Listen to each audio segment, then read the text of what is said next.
Quand je suis arrivé ici à la formation il y a 18 mois, j'avais certaines attentes que j'avais formulées.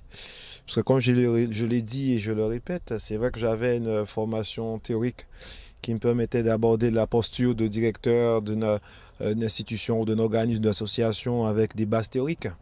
Donc cette formation arrivait à point nommé dans la mesure où elle permettait d'englober un certain nombre de modules qui étaient intéressants à approfondir et qui permettaient un petit peu de renforcer mon bagage théorique et pour l'appliquer au sein de ma structure.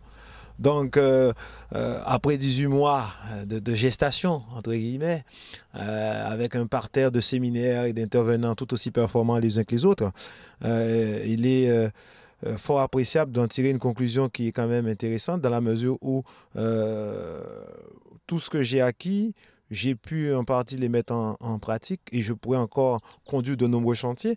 Mais je voudrais rebondir par rapport au module qui m'a paru intéressant, surtout le pôle, le module, enfin la partie qui m'a paru intéressante de discuter, c'est la partie gouvernance. Tout simplement, j'avais quelques soucis au niveau de ma gouvernance, que grâce à la formation, j'ai pu en partie régler, entre guillemets, dans la mesure où j'ai pu mettre en pratique ce que j'avais appris pour qu'on puisse aller vers une plus grande sérénité au niveau de la gouvernance. C'est vrai que les rapports entre CA, administrateurs et salariés n'est jamais évident.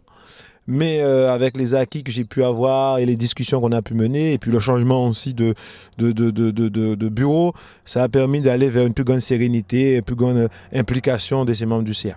Donc, en résumé, cette formation a été très intéressante, très palpitante, et je dis que je le conseille à tous dirigeants qui débutent dans cette fonction, parce qu'elle est globale, c'est vrai, assez longue, et elle permet quand même d'avoir une posture meilleure au bout des 18 mois, qui permet d'affronter les aléas du poste de dirigeant. Voilà.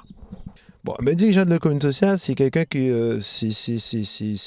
c'est quelqu'un qui doit savoir un petit peu naviguer à vue, comme on dit, et puis en regardant tout ce qui est sensibilité aux rapports humains. C'est vrai qu'on est dans la spécificité de l'économie sociale, il ne faut pas l'oublier, mais bon, ça reste toujours un dirigeant qui doit savoir aussi manœuvrer, manager et puis gérer sa structure. Voilà.